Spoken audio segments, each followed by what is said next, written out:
we still ask the question. So how should we be part of a problem? Because it is a global problem now that every nation should look into. Then why don't the industrialized world that caused the problem solve it? Why involve those countries that are that have little or nothing to do with it, who are not industrialized? Anyway, if you talk of the several meetings, for instance, the Kyoto Protocol, the Bali Protocol, what the focus have been and the language have been that the polluter pays principle. Mm. And that is where it started from. So that is why they are against it, because a lot of the much of the resources that will be used to mitigate global warming, mitigate the climate change results, will have to come from the industrialized countries. Okay. And they know that since those resources are going to come from them, and also future mitigating effects, future steps to cut down on greenhouse gases and global warming factors is going to affect them negatively economically. So that is why they are against it. But we must be cognizant of the fact that we are not immune from environmental changes. You know, we are not immune. There's no, so there are no boundaries. It's transboundary. Any environmental issue is transboundary. Yeah, and the cause may not even come from West Africa, for instance, but the effect may be felt here. Worst hit. I mean, worst hit. Again, the developed countries have more resources in place, you know, to mitigate whatever fallout that are likely. But our own number one response time and resources to respond to such issues are minimal. Okay. Okay.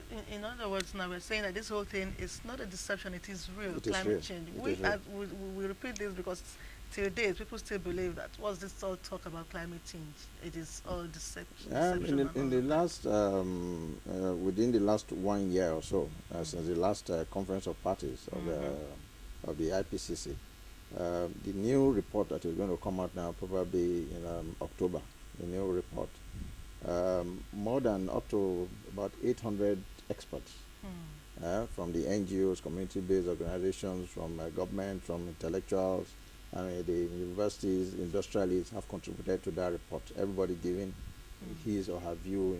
I mean, it could be personal views, it could be corporate view, it could be government policies, and that report in itself have again pointed out to the fact that have come down to the fact that climate change is real, global warming is real, but how are we going to fight against it?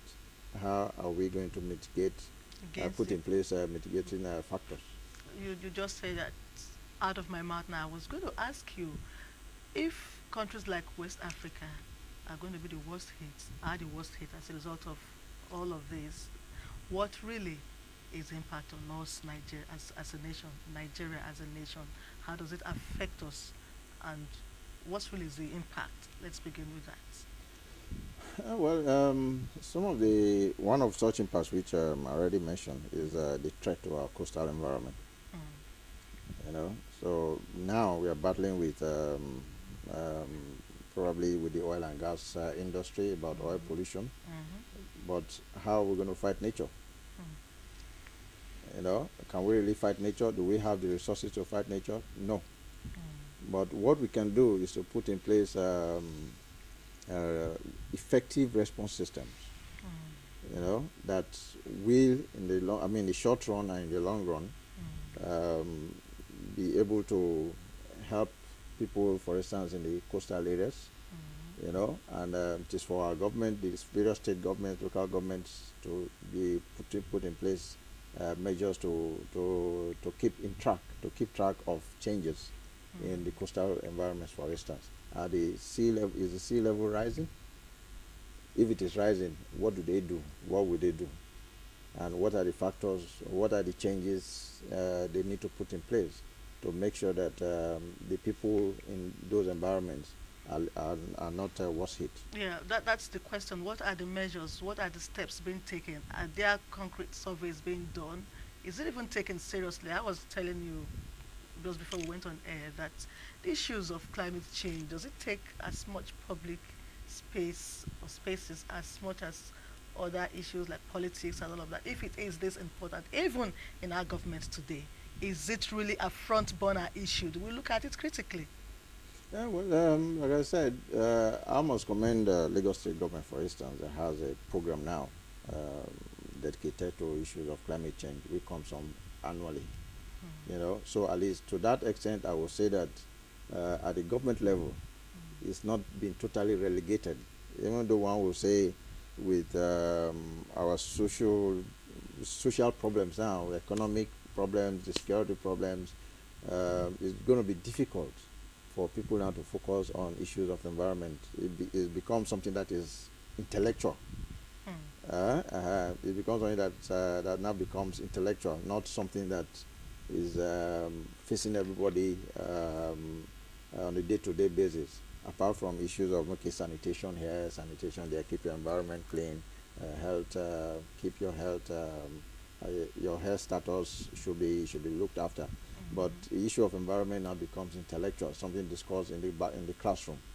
You know, mm. but at least we can take cue from Lagos State government that have been able to bring it to the forefront, that they bring together experts from various fields on an annual basis to discuss the climate change particularly.